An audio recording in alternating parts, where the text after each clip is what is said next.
Look at the title I picked, The Spark Behind the Storm and the Stillness. I do think we have made the mistake of thinking of glutamate as only useful when we jack it up. And I want to completely shatter that myth because it's a combination of both. So let's go ahead and get started. I think my mouse is not working. Would you kindly help me? So I'm going to tell you this story in 7 chapters. This is disconnected. Would you kindly help me with that? I'm seeing different things here compared to this screen. Okay. See, glutamate, imbalance. We got to work this out. So there are 7 reasons why you and I really need to get to know glutamate even better than we perhaps did. The first reason is it is the single most commonly found neurotransmitter in the human cortex and the human midbrain and the spinal column. It's 40% of the entire neurotransmitters that we own. Serotonin is 1%. Glutamate is half. Norepinephrine is 1. If you put them together, we have prayed at the wrong altar for almost 70-some years. 2, it's also the single most potent neurotransmitter ever discovered by scientists. 3, it is also the most important neurotransmitter involved in learning, cognition, and mood ever discovered. 4, it is also the single greatest source of synaptogenesis and neuronal plasticity ever discovered. 5, it is also, interestingly, the greatest creator of GABA, its greatest nemesis. It practices democracy in a way that I've never seen practiced ever before. 6, it is also the single most toxic neurotransmitter ever discovered. Glutamate has paradoxes up and down the chain. And of course, 7, this is shocking. It's only been about 30 years since we thought of it as a neurotransmitter because there's so much in the human brain. The thought was it was not acting as a neurotransmitter. So we're all in the last 30 years trying to catch up with the glutamate sciences. So really the question in some ways is, does glutamate now have our attention? It does. It truly does. What do we know about its discovery? What's the evolutionary perspective here? What is this kombu doing here? This is what we use to make soup, miso. That's one of the major ingredients. And the story of glutamate and kombu is tied. A scientist, a chemist actually, from Japan, Mr. Ikeda, came home, had miso soup, wasn't tasting very good. Asked Mrs. Ikeda, what's wrong? She said, you forgot to go to the market. You didn't bring home seaweed, kombu. I said, oh, just missing that seaweed. Now this tastes flat. Where's the umami? He took the umami concept. Next day, went to the market. This is actually a true story. In 1908, took kombu back to his lab to discover what is that substance that is the umami of taste. Glutamate. That's the discovery of glutamate. But this is far more interesting. Glutamate is so much older than any living species. It is so very ancient. Let me just show you how it came about. Big Bang is actually when glutamate got created. Number 2, eukaryocytes, as they emerged, for the first time absorbed glutamate into signaling. In other words, we didn't make glutamate. Glutamate made us. 3, plants. Man, they learned how to use glutamate billions of years before us. What were they doing with it? At that time, they were using it, and they still do, as hormone signaling molecules. And it's only now in the animal evolution, which is very late, have we learned to use glutamate as a neurotransmitter. This is the evolution of glutamate. It's the mammalian brain that has learned how to really flourish If not for glutamate, we would not be who we are. It's not possible. And what we have done with glutamate for the first time, no other species does it. Plants don't have this, only animals then further modified glutamate to create this whole family of receptors called AMPA, NMDA, and other G protein link changes. So if you want to look at this from a stylistic perspective, you might want to put your eyes on this. Glutamate was born pretty much when the earth was born. Very long after that, the first early microbes scrounging around for something to help them used what was in nature, glutamate. Primitive animals found a way to move them into the nervous system. Humans finally took glutamate and made it their best friend. 40% of your brain, as you sit across from me, is glutamate. 92% of every action potential you ever created since you were about a 2-month-old fetus. 92% of every action potential you have ever created and will ever create until you die will be because of one single neurotransmitter, glutamate. Oh, it's important. What do we know about its neurobiology? And I hope you noticed, I did not put a neuron in the middle. Psychiatry did get it wrong in the sense we thought neurons are more important than glia cells. Not true. Glia, Greek for glue. Incorrect. Incorrect. They're not glue. They outnumber neurons by a factor of 10. They're also incredibly active. Neurons are a lot like college-age kids. They're constantly dependent on their parents for money and constantly dependent on their parents to take away the dirty laundry. Astroglia and other cells, but primarily astroglia, do that. And astroglia need glutamate for functioning. Pretty much the way they control their college-age wayward kid is through not dollars, but something more valuable than dollars, glutamate. It's a complex life. It's a complex life. But in this complexity lives opportunities. Because when things are complex, you have more targets. It's when things are simple, it's when you don't have targets.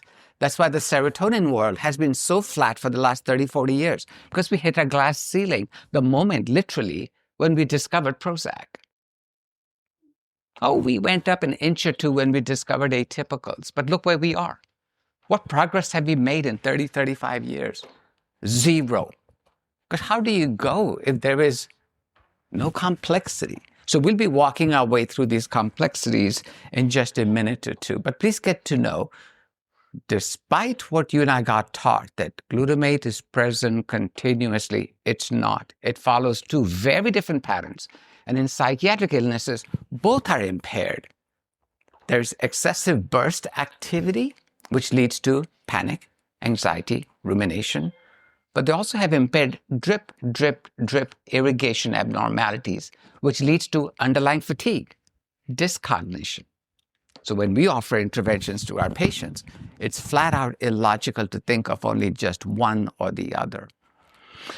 You might want to think about glutamate as the mighty Mississippi. The mighty Mississippi wasn't created at a single fountainhead, nor does it end itself in a single source. Glutamate is a lot like that. Glutamate is the royal road to getting to opioid receptors, to getting to norepinephrine, to getting to serotonin, and multitudes of other things. So all of a sudden, even though we keep calling it glutamate, as I will show you in a minute, the story of glutamate is a story of autoreceptors and heteroreceptors. Just hold that thought for a second or two. Oh, magnificent NMDA receptor. The single most complex receptor ever discovered. But here's the problem. We assume there's one NMDA receptor. We completely forgot the NMDA receptor is a quattromere. It's 4 different units that come together. Each of these units, we have many subtypes. I'll give you an example. NR1. There are 9 human isoforms. NR2 has 4. If you think of the permutations and combinations, we humans don't have NMDA receptors. We had 80 different NMDA receptors that all have different behaviors. AMPA, Humans have 50 different kinds of AMPA receptors, and we make the assumption there's only one NMDA. NMDA, depending on where in the brain it's distributed, can act as an inhibitor or an exciter. No, we don't have an NMDA receptor. We have NMDA receptors. And glutamate, by the way, is actually not all that interesting, as you can see from this illustration to the NMDA receptor. It's just one of very many docking stations this receptor has. This receptor deserves the title of magnificence. If you and I spend our entire careers learning how to modulate NMDA, it would be a very good career. There are about 80 of them. So far, we've studied 3. But the real star is not the NMDA. The real star is the AMPA. I think we may have hit the glass ceiling until we discover more isoforms of NMDA, but AMPA we're just beginning. We'll see why AMPA is so interesting, but also please remember there are at least 40 to 50 different subtypes of AMPA receptors in the human brain that do not behave similarly. This is perhaps the reason why most of us aren't psychotic continuously or constantly sedated. This may be the reason why ketamine, as an example, simply doesn't behave as a monolith in terms of benefits or harm. It's so pleomorphic. It also explains why so many people have this miraculous response to ketamine. But about a third of patients, nothing. We make the assumption there's one. There isn't one. Even serotonin is simple. Serotonin only has 14 receptors. That's it. That's it. But not this.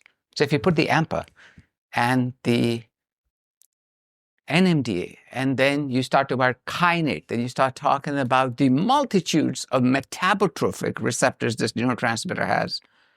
There's about 500 people in this room. There are 500 completely different, unlinked variations in our glutamatergic system. Are we making progress? Big time. I even put a date. I almost never do this. I finished the slide deck on December 27th, fairly inebriated, let me be honest. It was after Christmas. And this paper got published on December 23rd. It is one of the most remarkable papers ever published in all of neuroscience, because now, this came from the Allen Institute from Seattle. Now we have the ability, now scientists have the ability to look at the behavior of a single vesicle of glutamate. Not a neuron, not a system. I'm talking a single vesicle.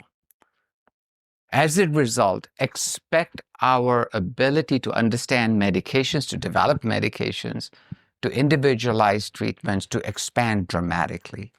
If you're going to be reading 4 or 5 papers on glutamate, this may be one of them. And this particular marker is called glue sniffer. Very, very clever. But I just wanted to give you a hint about how active the world of glutamate research is. Sanjay and his colleagues, that was a really very lovely presentation they did just about an hour ago or so. They talked a great deal about brain circuits. They're completely right. Glutamate is the electricity of the brain. So default mode network is what you and I spend about 90% of our living time. If you're not depressed, congratulations. 90% of the time, you are in your own head. I'm in my own head. That's terrific. That's self-referential autobiographical memory. Depressed people, 95, 98%. What differentiates a depressed brain from a non-depressed brain is not default mode network activity. It's the ability to break out of it using your salience network in order to go to your central executive network. That's what differentiates it. But who is going to help me switch out into salience? It's actually glutamate. Look at the evidence on the right. Brain circuitry is the way to start understanding depression. No longer should we think about regionalism. We should think broader. And if we do, the only real neurotransmitter, well, check it out. The only real neurotransmitter that matters is glutamate and glutamate's own daughter, GABA. Between them, they got the market entirely cornered. It's almost 99% of the activity is determined by these two. So these pathological conditions of OCD, addictions, depression, the brain actually sees depression as a state of over-rigid default mode network existence. Yes, sadly, these hyperconnected states are in fact caused by glutamate. So be careful. Don't start saying, I want to improve your glutamate and therefore you'll get better. About half of pathologies in psychiatry are because of that. Simplistic thinking belongs nowhere in this conversation on glutamate. I know this is going to be further adding salt to the wound. In about 2 or 3 years ago, a lot of people who I know here, we became very riled up when Stanford and Schatzberg published that paper about opioids and ketamine works partly through the opioid system, and we're up in arms. Remember that? Somebody say yes? Yes. Okay, fine, good. Well, I'm sad to tell you that has now been replicated by a completely different group of researchers.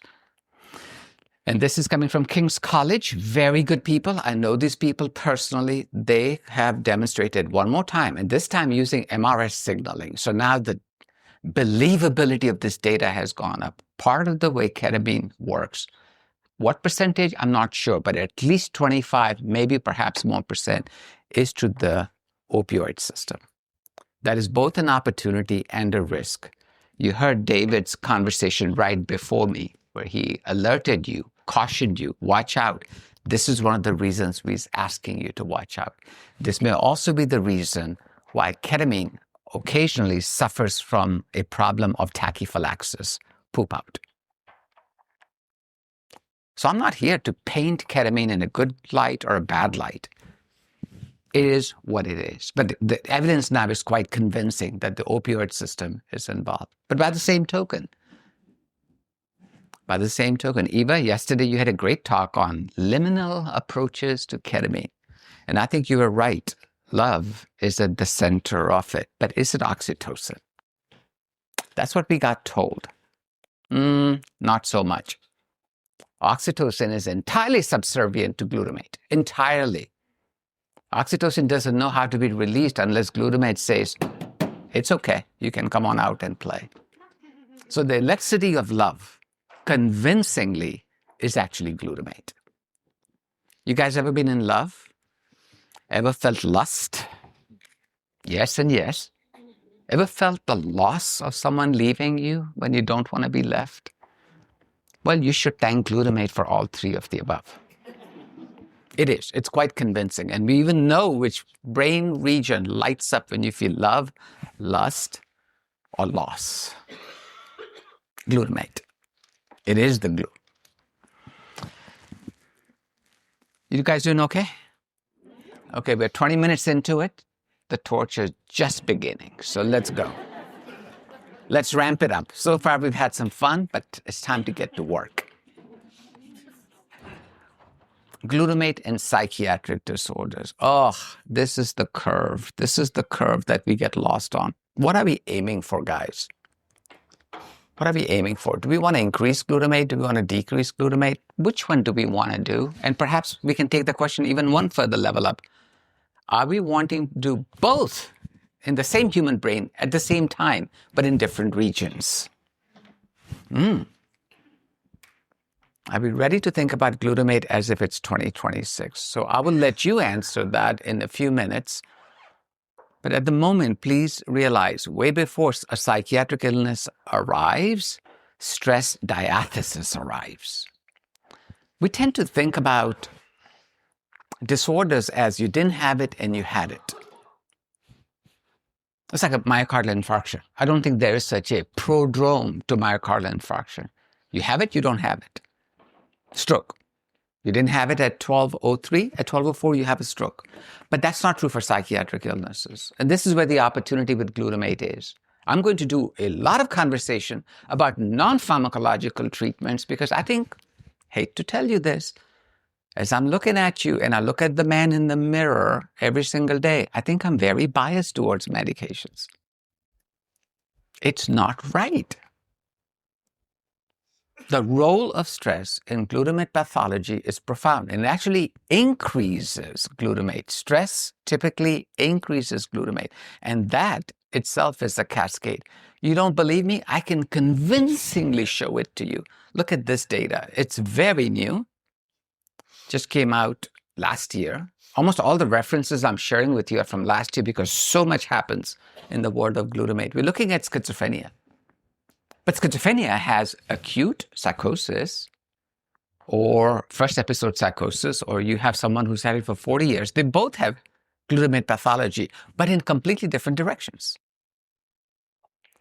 So if you're suffering from psychosis and you're relatively early in your psychotic life, you're in the red zone. You actually have way too much glutamate. But by the time you burned into chronic disorder, that very same fire has now left nothing but smoldering embers. So it's not a disorder of too much or too little. It's a disorder of both at different phases of your disorder. That's schizophrenia. Is that true with PTSD? One more time, the answer is yes. Glutamate has its grubby paws all over that disorder too. In fact, so much so, this may explain why SSRIs, SNRIs have not been very effective. They just haven't been. As we look at the MRS, magnetic resonance spectroscopy signature in the human brain, which is a very accurate signature, by the way, what we find is trauma isn't the provocateur of glutamate. It's trauma that's converted into PTSD. So the rise in glutamate is not the problem. It's actually adaptive. Look, let me rephrase that question. What do you want your heart rate to be, high or low? What would you prefer? Low? Well, if you're exercising, you'll have a vasovagal episode. You'll pass out. So what's the opposite of low? High. Okay, if you have high, then all you're going to have is panic attacks at night. So which one do you want to have? It's neither. I want to have high when I need high, and I need low when I need low. And have you not noticed people who exercise chronically and vigorously really can increase their heart rates to very high levels when they're exercising, but they're able to drop it to unusually low rates when they're not. See, that's adaptive. The ability to do up and down at very high levels appropriately is adaptive. That is lost in our patients with psychiatric illnesses. So we must drop this simplistic conversation of glutamate, I want to increase it. Glutamate, I want to decrease it. That's too simple, and it's also grossly incorrect. It damages people. And many, many of you do chronic pain management. Good for you. It's hard work. And in chronic pain management, the evidence of glutamate's involvement is up and down the entire chain. And that chain starts all the way from our second messenger, our second neuron, the second order in my spinal column, which is highly glutamatergically controlled, which is the reason why people who have psychiatric illnesses have such a dramatically increased pain magnification, even with exactly the same stimuli. These people aren't complainers. They just feel pain more intensely. Inflammation. Particularly chronic inflammation, particularly American style of chronic inflammation, which is a combination of stress, insomnia, and diet. Glutamate is deeply involved with it. Some other time we should have a bigger conversation about glutamate and its role in inflammatory conditions. Let me, with some great joy, show you the next section. Glutamate-centric therapies, what's established, what's emerging. It is, Sanjay, you are right. It's almost dizzying as to how many changes are about to appear. So ask yourself this question. The glutamate spark, which was the title of my presentation. Do you want to light it or do you want to put it out? Do you want this Rakesh or do you want this Rakesh? The right answer is you want both. And he needs to do the right thing at the right time. Because if the house is afire already, please don't light another candle. Which is what you heard from our colleague who said, do not give people exposure therapy while they are on ketamine. Is that not what you said? What she said is, don't light a candle when the house is on fire. But by the same token, don't blow it out when the house is cold. So this is our call to duty. Look, so far we've had a tremendous opportunity to just play around. We only had one real, maybe two real glutamatergic drugs. It didn't matter that much whether we made mistakes in thinking or not. But as we get into this era, rapidly evolving era of new discoveries, it won't work. We'll have to think about, do I need to increase? Do I need to decrease? Do I need to increase, decrease at the same time in different parts of the human brain? There are many, many roads to Rome, folks. Many, many roads. And each one of them is valid. Let me show you some of the major highways that will take us to Rome. Oh my. See, this is why I am so infatuated with glutamate. As you heard Sandhya say, I did a research fellowship it's almost approaching 40 years now. And I was told not to focus on glutamate because it was a wasteland. I was told to focus on cooler stuff like acetylcholine and stuff like that. I'm glad I was stubborn. I'm still stubborn, by the way, so that hasn't changed. But the neuroplasticity hypothesis of depression, which you've heard a lot about, is genuinely correct.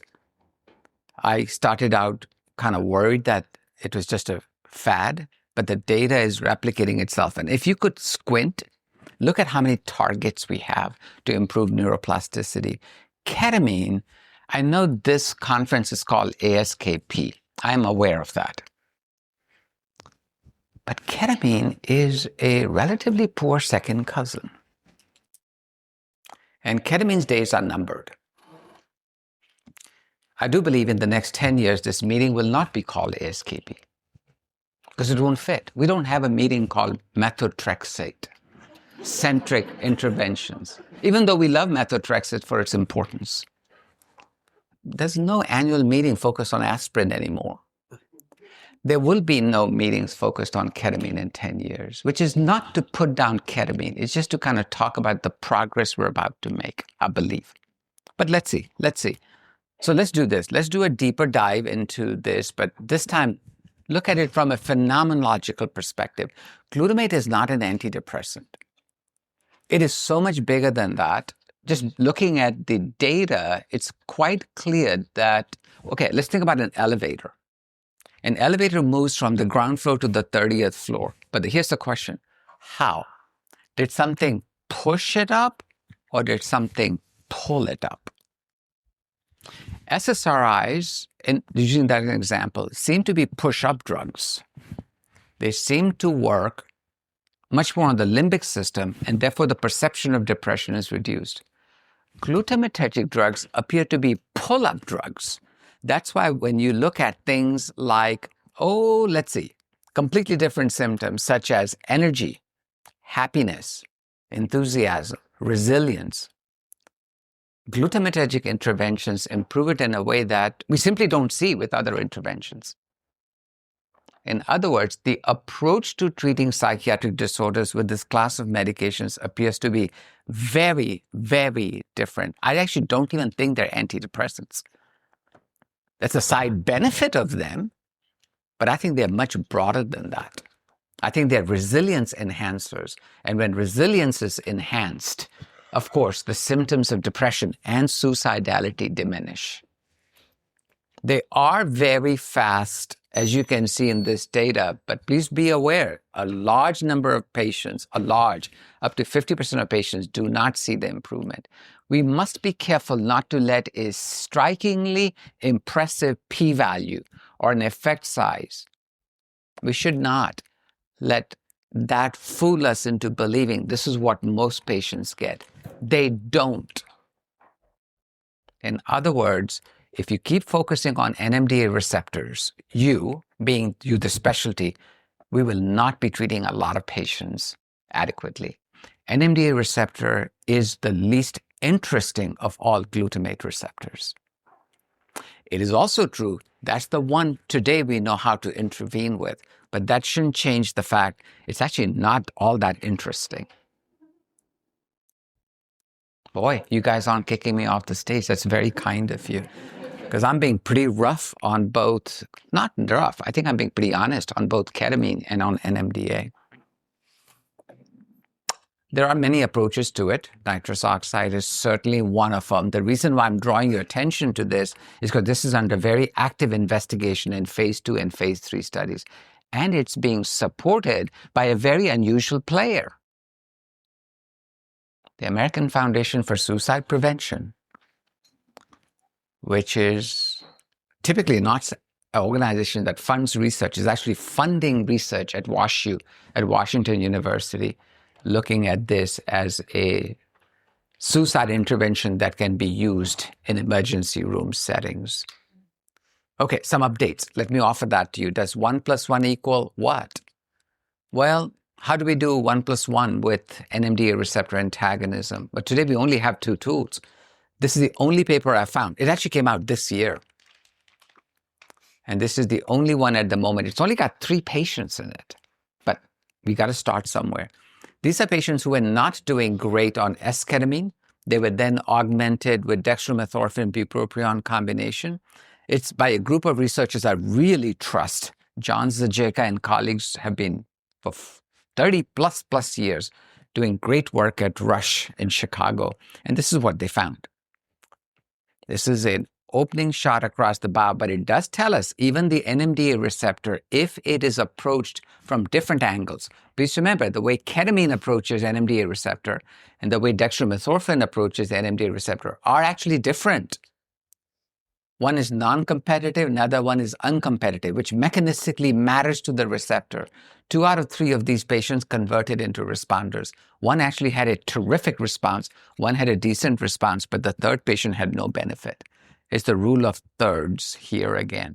But the very fact you can augment an NMDA with an NMDA shows you we got to know our pharmacology inside out. This is not time for turf war. This is time for bigger thinking. Memantine, which is another pretty weak, but it's an NMDA receptor antagonist. I'm happy to show you using a biological marker, not just are you better, are you not better, but actually using proton magnetic resonance spectroscopy, which is a very cool technology. They showed that memantine only works in those individuals of autism where there is an abnormality of glutamate found. In other words, it's not broad spectrum. It's only if it's got something to work on that it works. Well, and also it works in the region we know that's involved with socialization, the pregenual anterior cingulate cortex, the #1 region in the human brain involved in mood dysregulation. You don't believe me? Check this out. It's the same study. Individuals who did not have a signature of significant glutamatergic abnormality, memantine did not work. So now I got the smoking gun and also have a video of you shooting the victim. Now I got the evidence. We have the evidence that if I intervene at glutamate, but it'll only work in those where there is something for it to work on. It's like trying to drive on ice. If you don't have traction, your car doesn't go anywhere. Neuromodulation. A number of you are experts at neuromodulation. Please continue doing so. Neuromodulatory science is making rapid progress, and neuromodulatory science is also deeply dependent on glutamate. If you experimentally block glutamate, almost nothing works, including neuromodulation. So glutamate is not just the Vishnu, the god of origin of mood and the neurotransmitters, is also the final common pathway. So neuromodulation is very involved. But what's the most powerful glutamatergic intervention available to humanity? What do you think it might be? Want to see it? Okay, check it out. You see what's written on the biceps? It's actually this serotonin receptor called 5-HT2A. Serotonin, I thought we just kind of put down serotonin, but I'm talking about 5-HT2A, and here's why. Glutamate neurons have on them heavily studded on them, is the 5-HT2A receptor that's pretty much acting as the adult in the room. Hey, chill. Shh. Behave. Sit down. Sit down. Sit down. So, the world's most powerful 5-HT2A agonists are psychedelics, a particular kind of psychedelic, classic psychedelics. So, what's a classic psychedelic? It would be a medication, would be a substance, a medication that goes to the 5-HT2A receptor and tells us, you better wake up. And you better wake up now. Let me show you the evidence in a second, but it's quite possible that classic psychedelics are the single most potent, rapid glutamate modulators on the planet. And what do they do? That's the more important question. So if your goal is to go after the default mode network, we don't have a faster technology than a 5-HT2A classic. We just don't. Not even ketamine can come close to it. So what's the evidence? It's actually very striking. What happens when you give someone a psychedelic, whether they have depression or anxiety, is complete dramatic asynchronicity. The default mode network looks like, it's not convulsing. Let me back up a little bit. Have you guys ever watched in the sky starlings create a group and they dance? And you can, you know what I'm talking about? The starlings look like, who's leading it? When they make a left, who was the leader? When they turn right, who was the leader? I don't know. That's the default mode network. There is no leader. It's leaderless, yet it knows how to dance together. What these medications do is take out the leader. There's profound asynchronicity, but only lasts for a certain length of time. And when that's gone, all of a sudden, a leader is established. Who's that leader? She showed us the leader. The ventral medial prefrontal cortex comes back and exerts its right. I will think before I feel, rather than I'll feel and then I am left to my own devices. This is 2 months after a single dose of ayahuasca. 2 months, 60 days later. We were talking earlier about ketamine has a problem. It does have a problem in the sense of durability, right? Ketamine sometimes reminds me of a Kardashian marriage. Like, really fun. But by the time the weekend's over, the Kardashians have... being silly here, but am I not right in some ways? We talked about the durability problem. We're talking a matter of days, 2 days, 3 days, a week from the experts on stage. That's a problem. But it's not ketamine's fault. It's the target that we chose, or the target we had available. All we had was NMDA. But when I give you a psychedelic, NMDA is actually on the sidelines. Not that interested in NMDA anymore. I'm going straight to AMPA. I'm going straight to mTOR. By doing that, I can have with one dose, this is actual measurement of ketamine metabolism. 2 months later, 60 days later, there's clear signature that my glutamate has actually gone down. And it's highly correlated to improvements. So that massive increase, like that exercise that I did, so to speak, leads to very strong, massive, persistent changes down the road. I think I will end up being right on it, but I think I maybe end up being more right than even I want to be, because even glutamate may be not that necessary. So this is a brand new class of drugs that I think you're very familiar with. They're called plastogens. It's a fancy word. It doesn't fit it, but we'll call it whatever it is. There's multiple companies, but there's one in particular called Delexis that has developed this drug called tabernanthalog. It's a 5-HT2A agonist, but it's what we now call biased agonism, meaning when you stimulate 5-HT2A, just hang with me for a second, 2 different pathways get activated. One of them leads to this profound psychedelic effect. Another pathway it's called the beta-arrestin pathway. It leads to all the improvements we are looking for, such as TrkB activation, mTOR activation, antidepressant signal. Well, our psychedelics, classic psychedelics, only know how to stimulate both. These new drugs actually know how to stimulate one preferentially. This class of drugs preferentially goes after the beta-arrestin pathway. As a result, there is no psychedelic effect. In fact, you don't even need glutamate anymore. Even glutamate, it's possible in 15, 20 years, may not be necessary. Check this green box out. It's really important you do that because many of you are much younger than me and you will be in practice 20, 30 years from now. It's quite possible that even these classic psychedelics will get replaced by these class of drugs because they can directly activate both the TrkB system and the mTOR system. Now, have we proven this beyond a shadow of a doubt? Not yet, not in human models, but those phase 3 studies have started. So by the time ASKP rolls around next year, I suspect you're going to have an entire forum on these medications. There's an entirely unexpected glutamate modulator available now, entirely unexpected, and that is, GLP-1s. This is very unexpected. In fact, check this out. The way GLP-1 agonists work, we thought was so simple, so straightforward. Incretins, simple stuff. I like simple. But apparently the brain is not that interested in simple. GLP-1 receptors are very involved in GABA inhibition, which is really important for glutamate. It completely bypasses the NMDA receptor. See, NMDA receptor, its prominence is dropping with the newer drugs.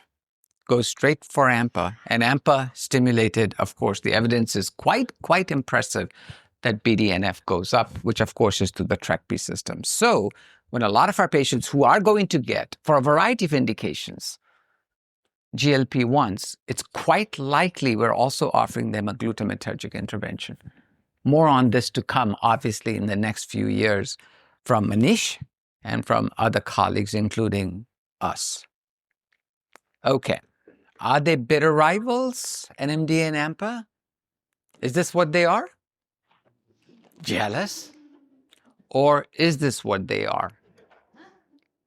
At the moment, look, no matter what we talk about today, we still have to practice in 26 and 27, 28. I think NMDA receptors and AMPA receptors are our best friends, and we should not be fighting them. I'm looking at my time. I'm going a little bit too long. I still have 7. Am I okay? Okay. I may go 5 minutes over. Is that sort of okay? All right. You guys will be okay with that? Yeah. Okay.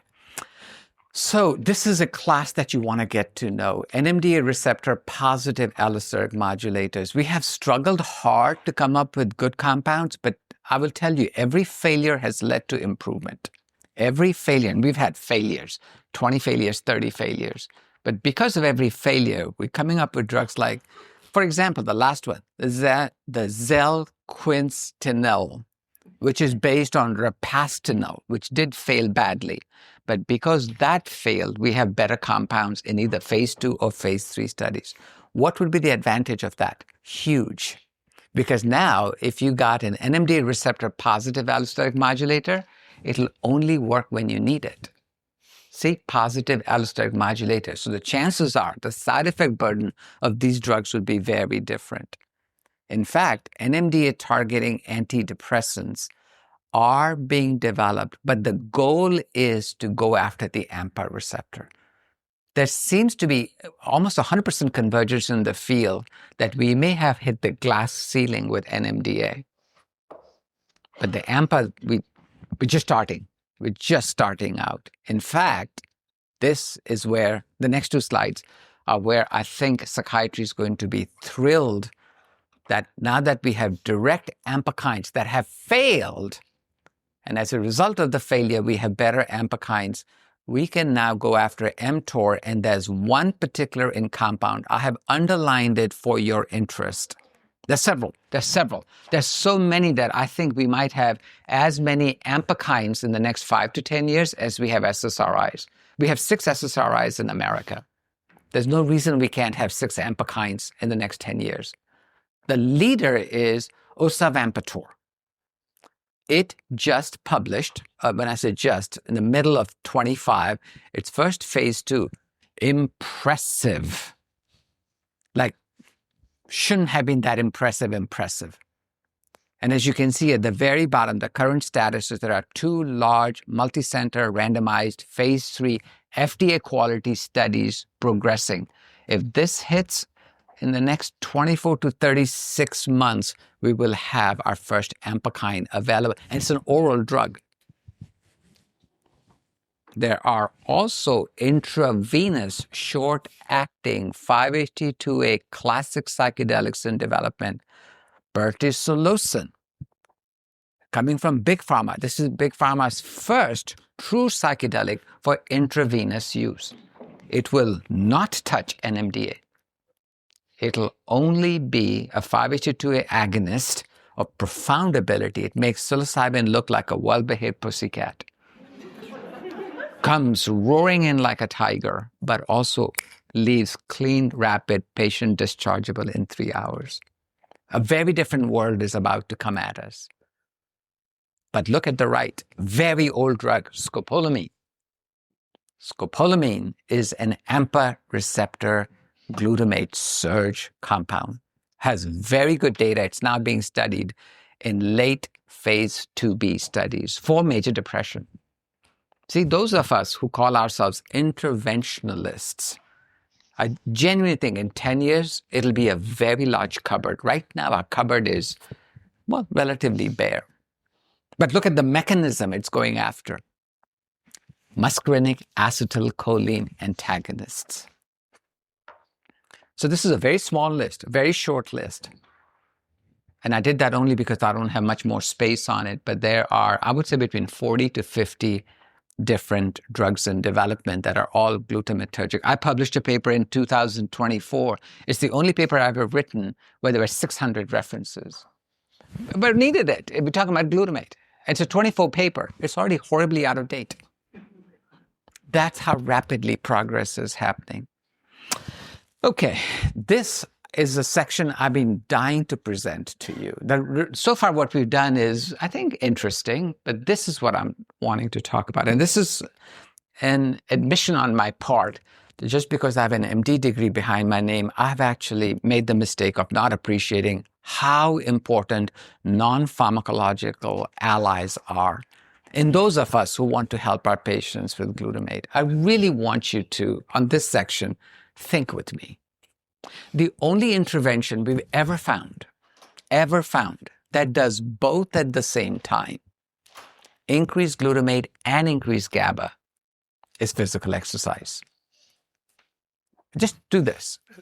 Think about after a good workout, how do you feel? It's a very interesting combination of two opposites. You feel energetic and calm. You feel excited, yet focused. These should be complete opposites. These live on the opposite sides of a spectrum. But this is acute exercise. So do you look with acute exercise, what happens?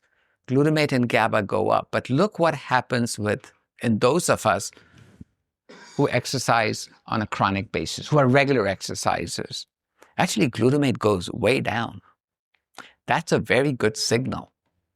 The fact that you're not carrying that much glutamate around is actually very good.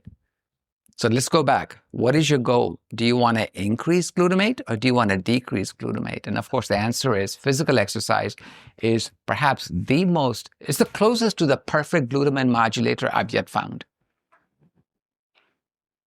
Did you guys exercise today? Yes. Good. The fact I'm only hearing one, I guess what I'm asking you to do is you really will have to rethink the importance of physical exercise if you're a believer in glutamate modulation for yourself and for your patients. Exercise is such a good glutamate modulator. Those of us who don't prescribe exercise, and I'm directly quoting a presentation from APA in 25. The presentation is not prescribing physical exercise in mental health malpractice. Damn. Got my attention. So I went to the presentation and he was right. Do not recommend, monitor exercise, encourage, use coaching model, whatever with physical exercise is actually malpractice. What's the other intervention we should be talking about? It's actually meditation. Every study I've ever encountered that's high quality with meditation or mindfulness shows something very interesting. Glutamate is invariably reduced immediately after 10 minutes, it's also dramatically decreased on a chronic basis. The correlationships are very strong, 0.45. If you're interested in the world of glutamate, to ignore exercise and meditation is a mistake not worth making. The third is sleep, but today I don't have the time, so I won't cover that. This is a study that came from Sri Lanka. The reason why I'm showing it to you is because they modulated all three. GABA actually goes up. So if your friends who meditate are sickeningly well balanced, there's a reason for it. The dopamine level is actually higher. It's very possible to be calm and ability to enjoy life goes up. But look at glutamate levels. They were actually quite low in people who meditate on a chronic basis. Insomnia, you know what happens in insomnia. The excitatory-inhibitory balance is quite imbalanced. This may be the reason why insomnia is the #1 greatest risk factor to developing depression. You may want to stop thinking about insomnia as a symptom, but think of it as a glutamate storm to calm. Because if you calm this glutamate storm right now, there's great rewards for the patient tomorrow. It's probably the only intervention that if you do today, the benefit is like that. And of course, please, let's go back. See, I'm from Texas, I have a trigger finger. Psychotherapy will not ever be diminished in its importance when it comes to glutamate. The signature of even psychodynamic psychotherapy, any psychotherapy, it could be wet, it could be this, it could be anything. The signature, even 6 months out in the pregenual anterior cingulate cortex, as I said to you, the #1 center of the brain that's under challenge. It's persistent and it can last a lifetime. 20 years, 30 years later, you can still see a signature that the person had psychotherapy. So finally, where are we going with glutamate? Look, glutamate is what I do when I do schizophrenia work. Glutamate is what I do when I do insomnia. Glutamate is what I do when I do bipolar. Glutamate is what I do when I do major depression. Glutamate is what I do when I do PTSD. I can go on. There are 271 diagnoses in DSM. 271 are deeply engaged with glutamate. Network hypothesis is emerging as the leader, and glutamate is the major network driver. But it's the fourth that I'm wanting you to, in some ways, get excited. The fact that I am worried that NMDA has reached its peak. It's reached its glass ceiling. Only hopefully it does this to you. Appreciate what NMDA has done for us, but I don't think we're going to get any more out of this. There's not that much more blood to extract from this turnip. It's okay to look for love in other places. It's okay. It's okay. So I'm going to make some predictions here. And Sandhya, will you invite me back in 10 years? Okay. So it's on my calendar. I won't bother you for the next 10 years, but I would love to come back January 30th of 2036, and I've got 5 predictions. Prediction 1 is we will use ketamine infrequently. Because not because ketamine isn't useful, it's because we'll have far more targeted, far more powerful, far more residual effect. I think it'll be 3-dimensional. We'll have so many options. We'll have so many pathways to get there. But I don't think NMDA receptor is going to be it. Prediction number 2. Yes, this one I'm actually very confident. We'll be using downstream interventions. We'll be using ampakines, mTOR modulators. We may have NMDA modulators, but they'll be incredibly selective. And we'll be using coagonists. I didn't touch on coagonists just because of time today, but we'll be using that. Prediction number 3, we will be using rapid acting, but also please note, rapidly dissipating psychedelics. No longer will we be okay with a psychedelic lasting 6 hours and that you don't have a control over its tail. Like, Rocky, when you give me a ketamine infusion, you know 15 minutes later I'll be here, 40 minutes later. 90% prediction, psychedelics are going to have exactly that. We're going to have inhalable psychedelics. We will have sublingual psychedelics. We'll have intravenous psychedelics. We'll have intramuscular psychedelics. We're going to have subcutaneous psychedelics. All of these are not my thoughts. These are all phase 3 development programs. Even if 50% of them hit, we're going to be A-OK. Prediction number 4, we're going to use plastogens. Oh gosh, we're going to use plastogens. That'll be for some other time to talk about, but plastogens are probably the single greatest disruptor to psychiatry that I'm foreseeing in the next 10 years. And then my final prediction is we're going to learn the art of never relying just on medications. We are too medication reliant. ASKP, dear friends and colleagues, you are too medication reliant. I am too medication reliant. That's not appropriate. Connections matter, relationships matter, physical exercise matters, sleep matters, mindfulness matters, and they matter a lot. And finally, I thank you for your very kind attention.